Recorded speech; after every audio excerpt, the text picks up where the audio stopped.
Hi everyone, here we've got Motorola Moto G30 and let me share with you how to change the screen timeout on this device.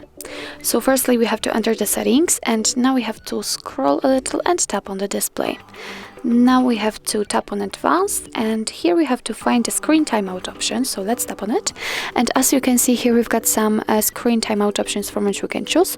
So we can set either 15 or 30 seconds or 1, 2, 5, 10 or 30 minutes.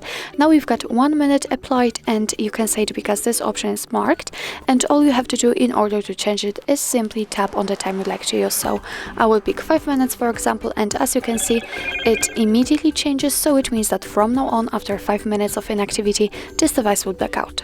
So actually that's all. This is how to change the screen timeout in your Motorola Moto G30. Thank you so much for watching. I hope that this video was helpful, and if it was, please hit the subscribe button and leave the thumbs up.